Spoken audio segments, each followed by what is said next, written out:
chewing gums in it. Yeah. For bloody £9 for 2 of them. Nothing special, just a bottle of water does not need to be almost $5. This is the first month I won't be able to afford rent. Okay, so as you can see, we are definitely in a different place. We've got a different background today. I went back up to New Jersey to see my parents for a few days, but I still wanted to make a video, so here we are. I saw in one of my previous videos about inflation in America, there were a good amount of comments talking about the whole rest of the world, so I thought that would be a good idea for today's video. So we're going to be going all over. We got a lot of statistics in this video, along with some clips and some comments from the previous video from you guys. So leave your comments down below and I'll pick some of them out for next video, but I just want to start off with a few things about conversion rates, because still a majority of my viewers are from the US. So we're obviously using USD, but I mean, we're going to be talking about Canada, Europe, Australia, I mean, even like Japan. So we'll go over some of the conversion rates, at least as of today. The US dollar compared to the euros right now is actually not that bad. It's only about 9% more valuable than the US. So if you see any of the prices in these videos talking about euros, it's not that much different, but it still is a little bit more expensive if you live in the States. Then if we go to the Canadian dollar, it's actually a little bit higher at 36% more. I mean, every dollar here in America is $1.36 there. And then in Australia, it's almost 50% more. So every US dollar is actually $1.47 in Australia. A lot of the prices you'll see in some of these videos, you could do the conversions on it. But we're gonna start off with a clip from England. The latest inflation figures came out today. It's dropped from 3.2% to 2.3%. That's the closest it's been to the Bank of England's 2% target in almost 3 years. But the drop was mostly caused by the energy price cap drop last month. Prices for electricity, gas and other fuels fell by 27.1% in the year up to April. That's the largest fall on record. But core inflation, which excludes volatile things like food and fuel, is still 3.9%. The Bank of England will want this to drop more before considering a base rate cut. But some big names in mortgage land have already cut their interest rates. HSBC cut their mortgage rates on 140 products last week. Barclays also announced cut to their 5-year fixes by as much as 0.45%. These deals aren't available to all borrowers, so it's worth talking to an expert to find out what you are eligible for. Plus, as fixed rate deals are based on predicted interest rates, we could see some more drops over the next couple of months. It's worth talking to a mortgage broker who will know which deals are dropping when. That's it.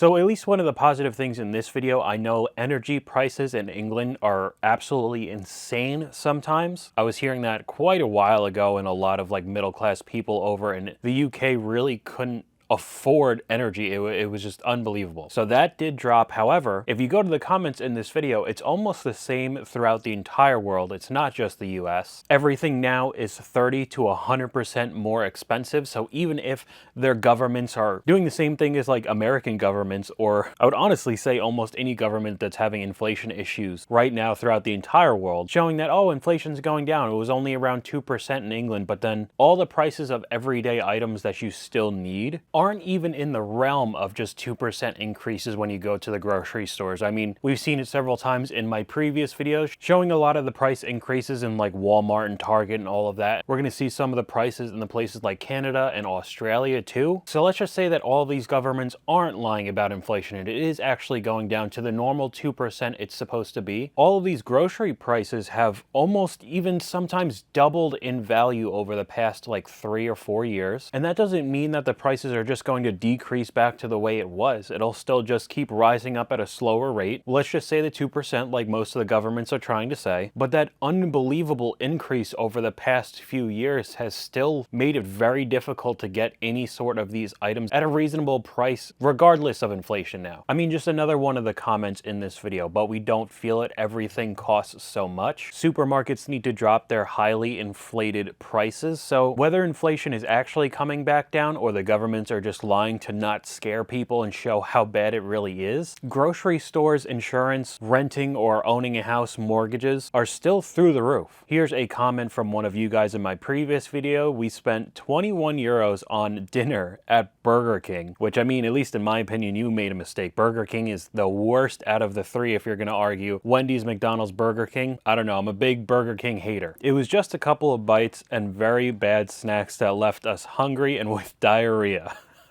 I don't mean to laugh, but I mean, it does suck. I don't think I'll ever go to Burger King again. They also said, never again. Fast food is going to die out due to inflation. The quality is dangerous now and the experience is miserable. And I've also made a couple videos just talking about fast food in general. I mean, going to like a Five Guys in the US now is like $25 a burger. It's unbelievable. It's just no point in even going. You should just go to a restaurant if you're really going to start spending that much money for a meal. But another comment from the same person, food prices are starting to look like hourly wages, alarming, which also ties in the other videos talking about the cost of living and the other inflation videos along with the food prices. I mean, everything's honestly just connected. And right here, I'm just overlaying a clip because it was just copyrighted music. This is just a video that was taken in a supermarket in Canada. I'm pretty sure that these are just like the giant rice bags that you could get at a lot of these stores, but look at this. This almost looks like it's the end of days level, or say at like the beginning of COVID. I don't know if you remember seeing all of that stuff when people thought it was the end of days and everybody was going out, getting a whole bunch of water, canned foods, like scavenging, and all of these supermarkets were empty. Like all of the food and all of the aisles were just like barren because people thought you weren't going to be able to go into stores anymore. This is kind of what it looks like right now. People are fighting over bags of rice, which is generally very, very cheap to buy at a lot of these supermarkets, and it honestly looks like it's a Black Friday deal. Here's another comment from you guys, and because we're talking about the entire world, I could see a lot more people not just from the US doing the same thing. Once I get my bachelor's degree, I'm moving to Thailand or Japan. I know 10 out of 10 people would rather complain and do nothing than move out. Back when I was in Tokyo, I had friends and people that are nice. Prices were stable, and yes, some are expensive, but nothing like California, and transportation is something I miss. So at least with my experience, like I've told you a couple times, I went out of the country a couple months ago for the first time in my entire life, and I went to Japan. It was unbelievable how cheap everything was, especially bringing USD compared to the currency, which we'll talk about in a second, of the Japanese yen. But you didn't need a car at all, at least where we were in the cities, you know, Tokyo, Osaka, Kyoto. Their transportation is so good and so cheap that you actually don't need a car. If you were making currency at your job that was outside of the Japanese yen, USD, euros, I mean like the British pounds, you could live there pretty well for relatively cheap. And I mean, everybody was very nice to us. It was much nicer than going to like New York City or mainly a lot of cities in general in the US. And I know Japan definitely has their fair share of problems because at least when I went, $1 was equivalent to 155 Japanese yen. And I think a couple weeks ago, it actually went up over 160. And I think right now it's around 158. So their economy definitely does have problems. They've been having problems for a while. But if you get hooked up with some sort of job where you're getting paid in a different currency that is much stronger than the yen, the quality of life is really good there. Obviously, you need to learn how to speak Japanese. I wouldn't be surprised that a lot of these places will start getting really popular because they basically have all the amenities that any place in Europe or America have already, but you could just live for cheaper. And I mean the same thing for places like Thailand as well. I know a lot of people like to vacation in Bali too because it's pretty cheap there. So I mean, I'm not saying that everybody should do it, but I could definitely see that being a destination over the next several years if you do make a good amount of money and are really tired of the inflation wherever you live. Canada's economy is in an emergency. Check this out. The Bank of Canada warns that we are now in a productivity emergency. This is making it tough to control inflation and eroding our standard of living. Take a look at our productivity compared to all of our peers. We're now behind countries like Italy, Australia, and Finland. And we're way behind countries like the US, Germany, and Sweden. So what's the cause of this? Experts are saying that the nature of our population growth is working directly against productivity, since most of our new workers are employed in fields like retail, food, and accommodation. This explains why we're seeing job lineups like this in Canada for entry-level jobs, or lineups like this with hundreds of people for a job at McDonald's. Compared to the US, our standard of living has been in an absolute free fall since about 2015. In fact, some say Canada would be in a perennial recession if not for our trading ties with the US. Do you guys think we can fix this issue, or is Canada just going to keep getting worse? Let me know your thoughts. And I've seen this several times in my comments section talking about the US inflation, obviously because I'm in the US and I know more about it, but it seems like Canada is actually even worse right now. I did talk about the real estate prices in Toronto. I know are absolutely absurd, but again, I don't have the knowledge because I don't actually live in Canada, but we've also seen, and I've put in videos, those type of lines at job markets where it looks like you're trying to get some like super limited product or something and you're just trying to get a job. And as you saw from that video, that wasn't even a graph just from the past couple years when everybody started getting hit with the inflation. This has already been happening for them for almost a decade now. Here's another little comment thread on one of my previous videos that ties into the entire world, not just the US. The first comment, inflation went down, it's only 3% after going up 9%, but then the reply to it is go to the grocery store and tell me inflation is only 3%. Housing has gone up 47% since 2019. Utilities are up, car insurance and rent went up a hell of a lot more than 3%. And the original person for this comment said, that's what I'm saying, 3% increase on top of the pre-existing 9% is far more than just the 3%. And we could talk about North America, Europe, Australia too, where all of these governments are saying inflation is so much lower. And then you look at housing prices have gone up almost 50%. I know it's even worse both in Canada and in Australia. Australia is like, again, I'm not like super into real estate. I don't know much about it, but anytime I hear anything about Australia real estate, it is so unbelievably expensive. You're getting like little shacks and they're like $1 million. I've said a couple times, I don't know how a lot of people are getting by in the US, but I really do not know how people are getting by in places like Australia and big cities like Toronto in Canada, because they're at even worse of a point right now than we are. Okay, so sorry about the awkward jump cut in here. This clip, for some reason, while I was editing the video, the audio got corrupt, but here we have a clip of somebody just talking about the rental prices in Australia, let alone just actually owning a house. I am nearly 27 years old, and today I am moving back in with my parents. This is not the plan I had for 27-year-old me, but that is just how bad the rental crisis is at the moment. I've been living on my own for the last 3 years. When I first started living on my own, I was paying $280 a week in rent. It was actually kind of fine to pay rent on my own, and I've never had like an outstanding salary. The reason why I'm moving back in with my parents is because my landlord wanted to increase my rent now to $450 a week. Now, I live in a small 1-bedroom apartment in an old building. It's nothing flash. Sure, I live in a good suburb. I live in Malvern. I'm probably just paying for location, but I have to pay to do my laundry. There's cracks in the walls. Like, it's nothing flashy. Like, it's not worth $450 a week. That's like $2,000 a month. What are people supposed to do? I'm so lucky and I'm so grateful that I can move back in with my parents, but not everyone can do that. So what's your alternative? Like, you're homeless? The thing that really grinds my gears is that I am 99% sure that my landlord does not have a mortgage on this place, so that can't even be an excuse for landlords on here. She's owned this place since about 1980, and I know for a fact she has 2 investment properties.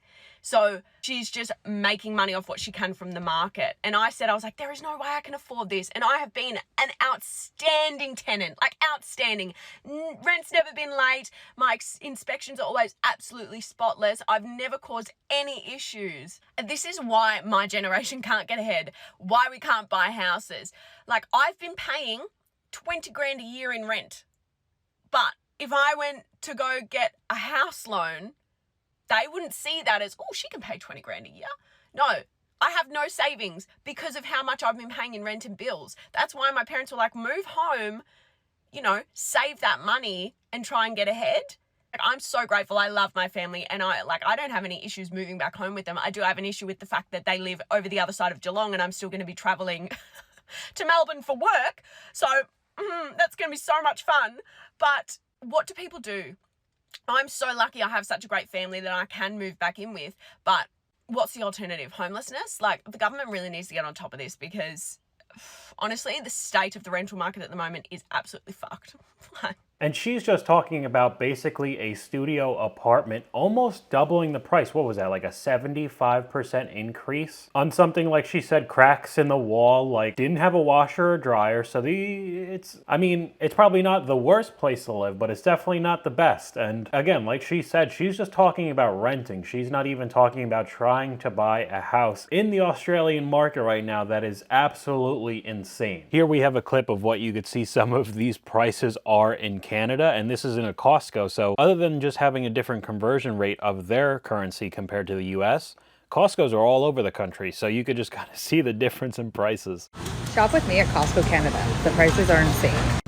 3 steaks are $70.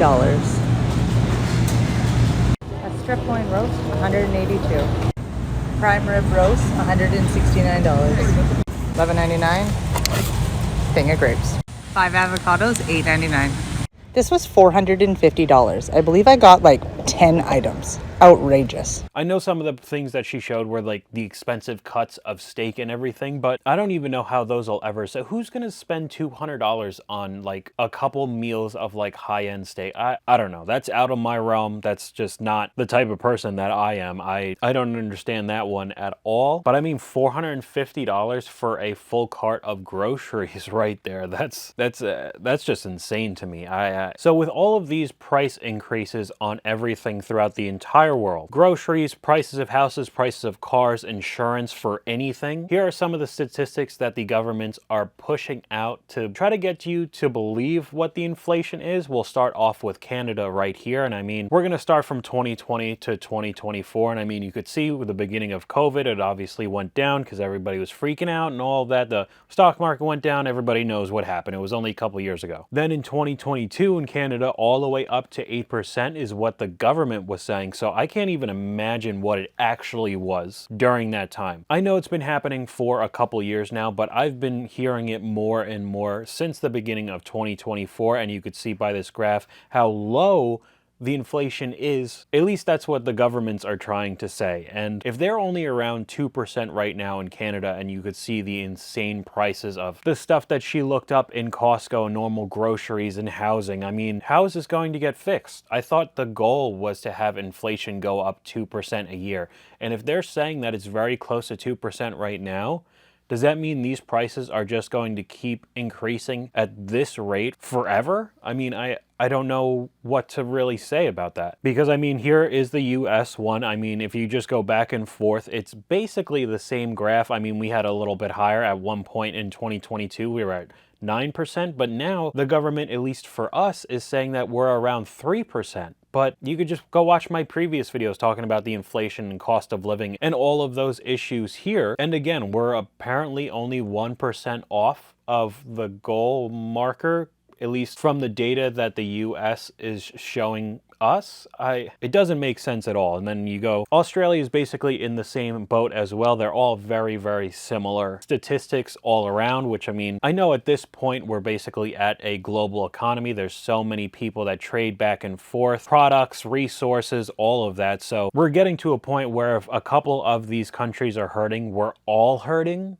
And this is what we're mainly seeing now. Instead of just like the US complaining about grocery prices and not being able to afford a home, a lot of countries around the world are basically in that same boat right now. So the last thing I wanted to show you was something that I saw for the US. You can clearly see, though, this is the income a family needs to live comfortably now in the US. And at least here, the median income right now is around $70,000, or is supposed to be $70,000 for middle class a year right now. And to live comfortably, we're talking about 3xing almost, and more than 3xing in some places, just to be able to live comfortably. I'm not saying to live like upper class. We saw in previous videos, I think upper class is like $375 to like above that now, but just living comfortably, not having a second house in Malibu and a whole fleet of cars and going on vacation every month is getting close to the range of $250,000 a year to $20,000 a month. And this again, because we're all connected throughout the entire world now, is basically the mark of a lot of other countries as well. And when we're hurting, all of us Americans are complaining and talking about how difficult inflation has been for us. It looks like Canada's even worse right now, Australia's even worse, and I don't know what could be done to fix it, because at least with the videos talking about just American inflation, at least some people will say that magically if Trump gets elected in November that everything will get fixed. And I mean, I'm not saying that